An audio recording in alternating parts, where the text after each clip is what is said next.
છે કે gap down open થઈ રહ્યા છીએ, પણ ગઈકાલે કેશમાં ખરીદ્યું છે.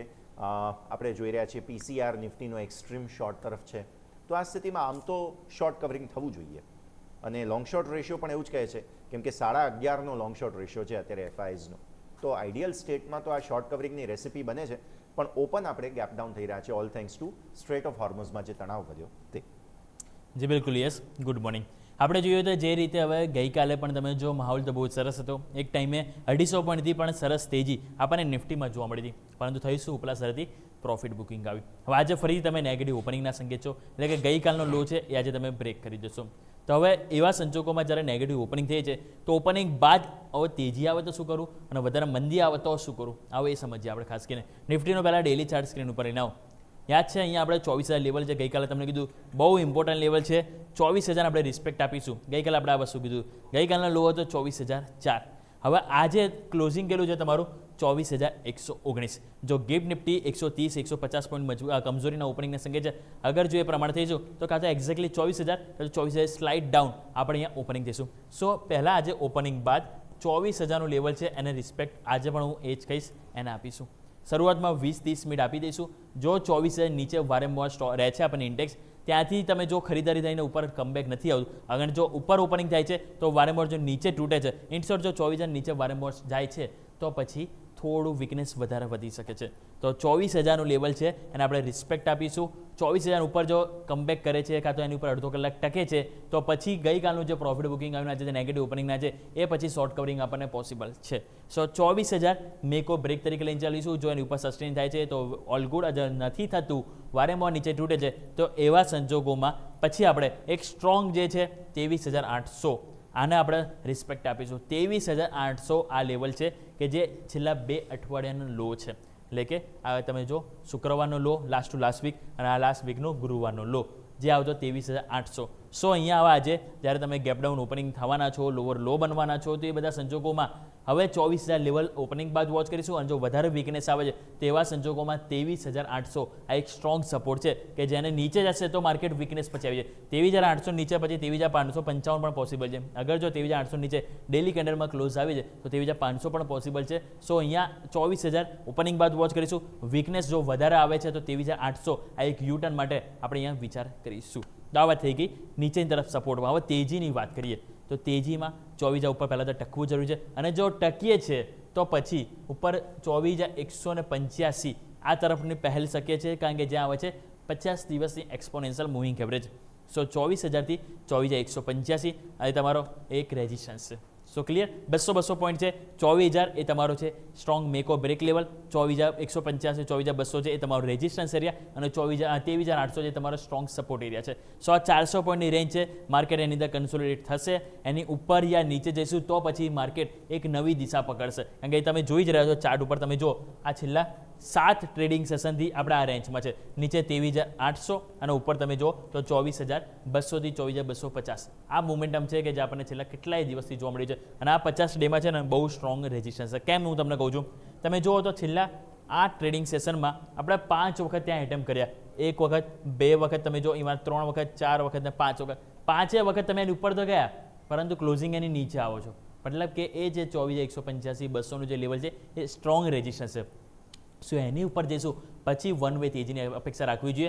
અધરવાઇઝ વધશે માર્કેટ તો સેલ ઓફ પણ આવશે, અને નીચે જશે તો એક બાઇંગ પણ આવશે. સો 23,800 24,200 આ એક રેન્જ છે જેની વચ્ચે ફસાયેલું છે. બાકી ઇન્ટ્રાડે સ્વિંગ ટ્રેડિંગ માટે 24,000 લેવલ છે. બસ એને આપણે અહીંયા ધ્યાન પર આપીશું. એક વખત 15 મિનિટ ઉપર નજર કરીએ. 15 મિનિટ તમે નજર કરશો તો ત્યાં પણ તમને જે તમે જો પહેલાં થઈશું આપણે સરસ તેજી સાથે ઓપનિંગ થયા, તેજી આવી, પછી થોડાક નીચે આવ્યું, ફરી તેજી આવી, ફરી તમે વન વે એકદમ નીચે આવી ગયા, પછી થોડુંક મામૂલી થઈ જાય. હવે આજે ગેપડાઉન ઓપનિંગ થવાના છે તો તમારું ઓપનિંગ અહીંયા થશે. અહીંયા ઓપનિંગ થાય છે પછી એ ઇન્ટરેસ્ટિંગ રહેશે કે તમારો આજે ગઈકાલના જે લો હતો 24,004 એની નીચે જો તમે વારંવાર રહો છો, મીન્સ કે 24,000 નીચે તમે રહો છો તો પછી વીકનેસ પોસિબલ છે.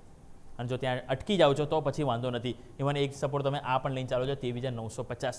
સો 24 હતી 23,950 પહેલાં આપણે અડધો કલાકમાં વોચ કરીશું, ત્યાંથી કમબેક થઈ જાય છે. So it's good. તો મામૂલી શોર્ટ કવરિંગ પણ જોવા મળી શકે, પરંતુ જો સસ્ટેન નથી થતું તો પછી વીકનેસ નીચે 23,800 આપણે સ્ટ્રોંગ સપોર્ટ તરીકે ધ્યાન પર રાખીશું.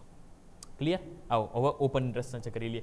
ઓપન ઇન્ટરેસ્ટમાં તો આપણને હાઇલાઇટ થશે તો એ છે 24,000 લેવલ, કારણ કે 24,000નું જે લેવલ છે એ બહુ ઇમ્પોર્ટન્ટ છે અને આપણે ના ભૂલવું જોઈએ કે આજે એક્સપાયરી છે, એટલે 24,000નું લેવલ આજે બહુ ઇમ્પોર્ટન્ટ રોલ ભજવશે ઓપન ઇન્ટરેસ્ટ પ્રમાણે પણ, કારણ કે એઝ ઓફ નાવ તો આપણે જોઈએ તો 85 લાખ પુટ રાઇટર્સ છે. ઇવન ગઈકાલે એડિશન પણ તમે જો 32 લાખનું થયું છે, એ વસ્તુ સારી છે, અને કોલ રાઇટર્સ પણ ગયા છે, ચલો એ પણ વસ્તુ સારું છે, પરંતુ ઓપનિંગ બાદ ત્યાં ટકવું જરૂરી છે. જો 24,000ની નીચે વારંવાર તમે જશો તો પુટ રાઇટર્સ કોન્ફિડન્સ ખોશે, અને જો 24,000 ઉપર ટકી જાવ છો તો પછી એ લેવલ આપણને ફરીથી એક ઉપરની તરફ શોર્ટ કવરિંગ તરફ જોવા મળી શકે છે. પરંતુ એ શોર્ટ કવરિંગમાં બહુ આપણે આશા ના રાખવી જોઈએ. 24,200 આ લેવલ છે કે જે એક અવરોધ છે, એટલે 24,200 તમારું ક્રોસ ઓવર થાય તો પછી રિયલ મિનિંગમાં શોર્ટ કવરિંગ જોવા મળશે. અધરવાઇઝ વધશે તો સેલ ઓન રાઇસ, અને નીચે જાય છે તો થોડુંક બાય ઓન ડિપ્સ, એટલે કે બંને તરફ મૂવમેન્ટ માટે આપણે રેડી રહેવું પડશે. સો 24,000 તમારું મેક ઓર બ્રેક લેવલ છે. 23,900 પણ તમે જો એક સ્ટ્રોંગ સપોર્ટ આપણને જોવા મળી રહ્યો છે, પરંતુ રેઝિસ્ટન્સ જે તમારો છે 24,200 ઉપર હાલ આપણને જોવા મળી રહ્યું છે. 24,100 તો બંને ઇક્વાલિટી છે, એટલે ત્યાં એટલું કોઈ ખાસ એક્શન નહીં જોવા મળે, પરંતુ 24,200 બસ આ છે નવી તેજી માટે. આવો હવે બેંક નિફ્ટી વાત કરીએ. બેંક નિફ્ટી તમે જો તો ગઈકાલે ત્યાં પણ એક દબાણ ત્યાં પણ આપણને જોવા મળ્યું હતું, અને અહીંયા પણ તમે જો તો આપણને એક નેગેટિવ કેન્ડલ બની છે. અહીંયા છેલ્લા 4 દિવસથી તમે નેગેટિવ કેન્ડલ બનાવી રહ્યો છો. નો ડાઉટ ગઈકાલે હાયર હાઈ હાઈ લો બને છે, પરંતુ હવે અહીંયા ઇમ્પોર્ટન્ટ લેવલ છે તમારું છે 54,400. લાસ્ટ વીકનો લો, એના પહેલાં તમે જો આ લેવલ હતું 54,400. અગર જો તમારું આ 54,400 54,500 જે લેવલ છે એ તમારું બ્રેકડાઉન થાય છે તો પછી માર્કેટમાં મીન્સ કે ખાસ કરીને બેંક નિફ્ટીમાં વધારે વીકનેસ આવશે. સો બિલો 54,400 પોસિબલ 54,000, એટલે કે 54,000નું લેવલ પોસિબલ છે કે બીજા 400 પોઈન્ટની નીચે એક દબાણ આપણને જોવા મળી શકે છે. એટલે 54,400નું લેવલ છે કે જેને આજે આપણે લઈને ચાલીશું. ત્યાં એક રિસ્પેક્ટ મળવી જોઈએ, સપોર્ટ મળવો જોઈએ. જો નથી મળતો તો પછી સમજીશું કે માર્કેટમાં એક સેલિંગ પ્રેશર થોડુંક આપણને જોવા મળી શકે છે. અને ઉપર નવી તેજી માટે ગઈકાલનો હાઈ જે આવે છે 10 ડે એક્સપોનેન્શિયલ મૂવિંગ એવરેજ, ગઈકાલનો હાઈ કેટલો હતો 55,602, અને 10 ડેમાં કેટલું આવે છે 55,550, એટલે 55,550 થી 55,600 આ રેન્જ છે. ત્યાં સુધી એની ઉપર કમબેક નહીં કરીએ ત્યાં સુધી શોર્ટ કવરિંગની અપેક્ષા નહીં રાખીશું. મામૂલી કમબેક જોવા મળી શકે છે, પરંતુ શોર્ટ કવરિંગની અપેક્ષા માટે આપણે 55,500નું લેવલ છે કે જેને ક્રોસ ઓવર કરવું જરૂરી છે, અને ઉપર એટલીસ્ટ અડધો કલાક સસ્ટેન થવું જરૂરી છે, તો પછી માર્કેટમાં થોડીક પરિસ્થિતિ સુધરતી આપણને જોવા મળી શકે છે. સો ક્લિયર. ઉપર રેઝિસ્ટન્સ આપણે લઈને ચાલીશું 55,500. તમારું જે 54,000 જે ગઈકાલનું તમે જો ક્લોઝિંગ તમને જોવા મળે છે 800ની આજુબાજુ છે, પરંતુ 54,400 જે લેવલ છે બહુ સ્ટ્રોંગ એરિયા છે કે જેને આપણે અહીંયા ધ્યાન પર રાખીશું. એક વખત આવો અહીંયા આપણે 15 મિનિટનો ઓપન ઇન્ટરેસ્ટ પર નજર કરી લઈએ. 15 મિનિટ સ્ક્રીન ઉપર લઈને આવો તો 15 મિનિટમાં તમે નજર કરશો તો અહીંયા તમે જો સેમ એવું જોવા મળે છે. તમે એક સારી એવી તેજી આવી, પછી તમે નીચે પણ આવ્યા, અને નીચે આવે અહીંયા એકચ્યુઅલ પ્રોબ્લેમ શું હતો ખબર છે કે તમે લો ઉપર તમે જો ક્લોઝિંગ આવી છે, રાઈટ. અહીંયા પણ તમે જો આ એક કન્સોલિડેશન એરિયા છે, અહીંયા તમે જો કન્સોલિડેટ થાય, એટલે હવે આજે તમારું નેગેટિવ ઓપનિંગ થશે તો આ એરિયા બહુ ઇમ્પોર્ટન્ટ છે જે આવે છે 54,400. 54,400 લેવલ તૂટશે તો પછી વીકનેસ વધારે આવશે, અને 54,400 બસ આ એક લેવલ છે જે આજે માઇન્ડસેટમાં રાખીશું બેંક નિફ્ટી માટે. 54,400 54,300. આવો એક વખત ક્વિકલી અહીંયા પણ ઓપન ઇન્ટરેસ્ટ કરી લઈએ. ઓપન ઇન્ટરેસ્ટમાં તમારે જે ધ્યાન પર રાખીશું તો એ છે આજના દિવસે ખાસ કરીને 55,000નું લેવલ, કારણ કે 55,000 ઉપર ફાઇટ જબરજસ્ત છે. તમે એનાથી નીચે ક્લોઝ થયા છો, આજે ફર્ધર ઘટાડાના સંકેત છે. સો 55,000 ઉપર કોલ રાઇટર્સ પુટ રાઇટર્સમાં તમે જો ગઈકાલે બંને ઇક્વલ આવે છે, કોલ રાઇટર્સ પણ આવે છે, પુટ રાઇટર્સ આવે છે, પરંતુ આજે તમે જો નીચે ડાઉન સાઇડ જાઓ છો, લાલ નિશાનમાં બંધ થાવ છો, તો એ ચિંતા પછી 55,000 ઉપર ક્યાંક ને ક્યાંક કોલ રાઇટર્સનો કોન્ફિડન્સ બિલ્ડઅપ થશે. અને આજે 54,500 એ બહુ ઇમ્પોર્ટન્ટ લેવલ છે, કારણ કે જે પુટ રાઇટર્સ તો છે, પરંતુ પુટ રાઇટર્સ કોન્ફિડન્સ કેટલો આપે છે એ ઇમ્પોર્ટન્ટ રહેશે. કારણ કે 54,500 એક સપોર્ટ છે, અને 54,400 કે જે એક કેન્ડલ સ્ટિક ઉપર પ્રમાણે આપણને એક સ્ટ્રોંગ સપોર્ટ જોવા મળી રહ્યો છે. સો ક્લિયર. 54,400 54,500 આ એક સ્ટ્રોંગ સપોર્ટ એરિયા છે બેંક નિફ્ટી માટે. હવે એની નીચે જો રહે છે માર્કેટ તો વીકનેસ 54,000 તરફ જોવા મળી શકે છે.